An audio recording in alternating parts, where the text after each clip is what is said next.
আসসালামু আলাইকুম বন্ধুরা, আপনারা কি জানেন তওবা করলে আল্লাহ তাবারক ওয়া তাআলা কতটা খুশি হন? না হলে ভিডিওটা দেখুন।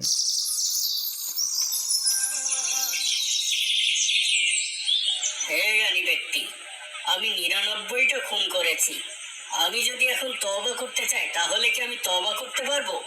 আমার তওবা করার কি কোনো উপায় আছে? কি ৯৯টা খুন? একটা খুনেই ফাঁসি হয়, আর ৯৯টা খুন করে ফেলেছো? তোমার তো জায়গা হবে জাহান্নামের একদম নিচে। এজন্যই তো আপনার কাছে এসেছি। এখন কি আমার তওবা করার কোনো উপায় নেই? এখন কি আমি কোনোভাবেই মাপ পাবো না? না, সম্ভব না। কোনোভাবেই সম্ভব না? না, কোনোভাবেই সম্ভব না। খুনের শাস্তি ফাঁসি। একটা খুন করলেও ফাঁসি, ১০০ খুনেও ফাঁসি। একটা খুনের শাস্তিও ফাঁসি, আবার ১০০ খুনের শাস্তিও ফাঁসি। হ্যাঁ, তাহলে আর কি করার? ঠিক আছে, আয় তোকে দিয়ে ১০০ পূরণ করি। ইয়ে!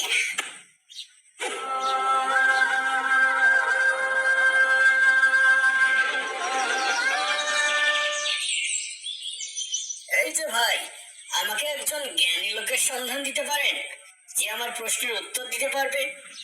ওই যে ওই পাশের গ্রামের গির্জায় এক যাজক আছে, সে অনেক কিছুই জানে। আমার কাছে তো সেই জ্ঞানী ব্যক্তি ভাই। আপনি গিয়ে একটু খোঁজ নেন, সেখানে কেউ হয়তো বলতে পারবে। আমি ১০০ খুন করেছি, একটা খুনেই নরক নিশ্চিত। আর আমি করেছি ১০০ খুন। আমার আর মাপ পাওয়ার কোনো আশা নেই। না না, নিশ্চয়ই আছে। আমি ভালো হতে চাই, নিশ্চয়ই কোনো জ্ঞানী ব্যক্তি বলতে পারবে কি করলে আমি ক্ষমা পেতে পারি। এখন কোথায় গেলে যে আমি একজন সত্যিকার জ্ঞানী ব্যক্তির দেখা পাবো, যে আমাকে উপায় বলতে পারবে, যে বলতে পারবে কিভাবে তওবা করলে আমি মাপ পাবো? আমি জাহান্নামে যেতে চাই না। ওই তো, ওই তো এক লোক আসছে এদিকে। তাকেই জিজ্ঞাসা করি, যদি কোনো জ্ঞানী লোকের সন্ধান দিতে পারে। এই যে ভাই, এই যে ভাই, আমাকে একজন জ্ঞানী ব্যক্তির সন্ধান দিতে পারেন? সবাই তো নিজেকে জ্ঞানী ব্যক্তি মনে করে।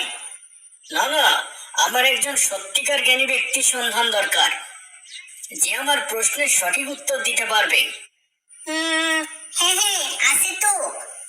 ওই যে পাশের গ্রামের পরে আরেকটা গ্রাম আছে, ওই গ্রামে এক লোক আছে যে কিনা এক খোদায় বিশ্বাস করে। আশেপাশে সবাই তাকে জ্ঞানী ব্যক্তি বলে।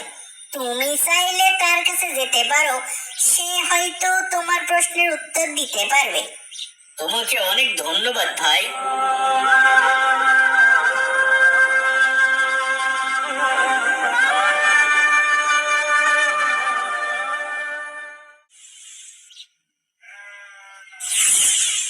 তাদের কথা মতো এই বাড়িটাই ওই জ্ঞানী ব্যক্তির হওয়ার কথা। আশেপাশে কাউকে তো দেখছি না। যাই, দরজায় কড়া নেড়ে দেখি কেউ ভিতরে আছে কিনা।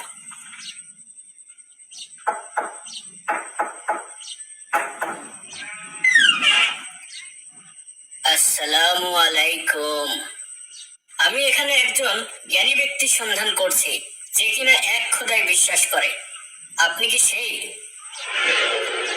জ্ঞানী কিনা জানি না, তবে আপনি যে এক খোদায় বিশ্বাসকারী লোকটির সন্ধান করছেন, আমি সে। বলেন আপনাকে কিভাবে সাহায্য করতে পারি ভাই? হে জ্ঞানী ব্যক্তি, আমি ১০০টা খুন করেছি।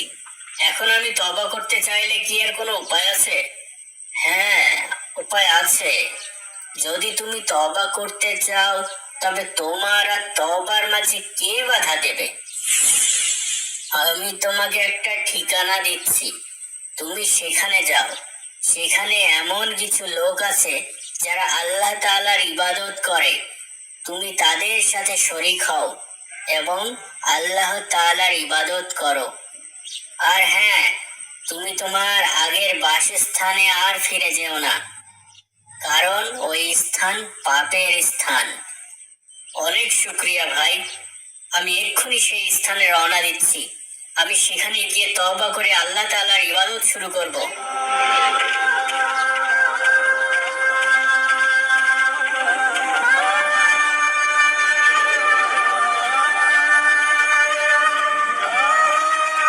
ইয়াল্লাহ, আমার কি মৃত্যু এসে গেল।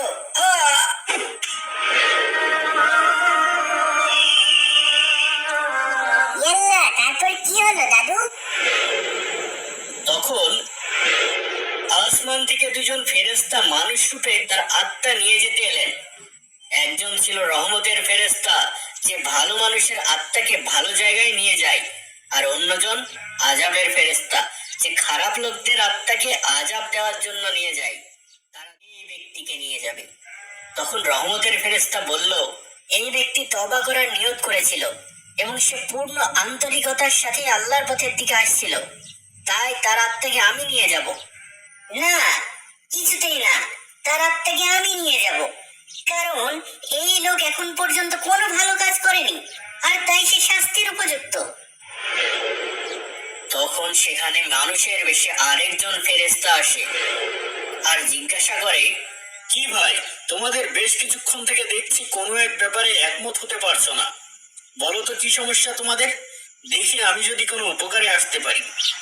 দেখো তো ভাই, তোমাকে আমরা সালিশ মানছি, তুমি আমারও কেউ না, ওরও কেউ না, তাই তুমি সব শুনে আমাদের ফয়সালা করে দাও। ঠিক আছে, বলো তোমরা কি নিয়ে তর্ক করছো। এই যে মৃত লোকটি, সে একজন খারাপ লোক ছিল। সে 100 খুন করেছে এবং আজ পর্যন্ত কোনো ভালো কাজ সে করেনি, তাই তার আত্মা আমি নিয়ে যেতে এসেছি, যেন তাকে আযাব দেওয়া হয়। কিন্তু রহমতের ফেরেশতা আমাকে তাকে নিয়ে যেতে দিচ্ছে না। এটা ঠিক যে সে কোনো ভালো কাজ করেনি, কিন্তু এটাও মানতে হবে এই লোক তওবা করার নিয়ত করেছিল এবং তওবা করে একজন খাঁটি মুসলমান হয়ে বাকি জীবন আল্লাহর ইবাদতে কাটিয়ে দেওয়ার জন্য সেই পথ দিয়ে পাশের গ্রামে যাচ্ছিল, যেখানে অন্য ইবাদতকারীরা আছে, তাই সে অবশ্যই আল্লাহর রহমত পাওয়ার যোগ্য হয়ে গেছে। এখন আপনিই বলেন, আমাদের ভিতরে কে তাকে নিয়ে যাবে? তোমরা দুজনই দুজনের দিক থেকে সৎ। এক্ষেত্রে আমার সালিশ হলো, যেখান থেকে সে এসেছে এবং যেখানে সে যাচ্ছিল, তোমরা এই দুই স্থানের দূরত্ব মেপে দেখো। যদি সে ইবাদতকারীদের নিকটবর্তী হয়, তাহলে রহমতের ফেরেশতা তাকে নিয়ে যাবে, আর যদি তার দূরত্ব ইবাদতকারীদের চেয়ে বেশি হয়, অর্থাৎ যেখান থেকে এসেছে সে তার কাছাকাছি হয়, তবে আযাবের ফেরেশতা তাকে নিয়ে যাবে। কি ঠিক আছে? ঠিক আছে, আমি এই সালিশ মেনে নিলাম। আমিও মেনে নিলাম। তারপর তারা দুই স্থানের দূরত্ব মাপতে শুরু করলো। তারপর দাদু, কোন দিকে দূরত্ব বেশি হলো? লোকটা ছিল মাঝামাঝি। তারা যখন জায়গাটা মাপছিল, তখন আল্লাহ তাআলা সেই জায়গাটাকে আদেশ করেন, যেখান থেকে আসছিল সেই জায়গাটাকে, হে জায়গা তুমি দূরে সরে যাও। আর যেখানে যাচ্ছিল সেই জায়গাটাকে আদেশ করেন, হে জায়গা তুমি কাছে চলে আসো। শেষমেশ কে নিয়ে গেল লোকটাকে? যখন মাপা শেষ হলো, তখন দেখা গেল সে ইবাদতকারীদের দিকে বেশ খানিকটা এগিয়ে গেছে। তার মানে যেখানে যাচ্ছিল সেই জায়গাটাই কাছে ছিল। তারপর রহমতের ফেরেশতা তার আত্মাকে নিয়ে চলে গেল।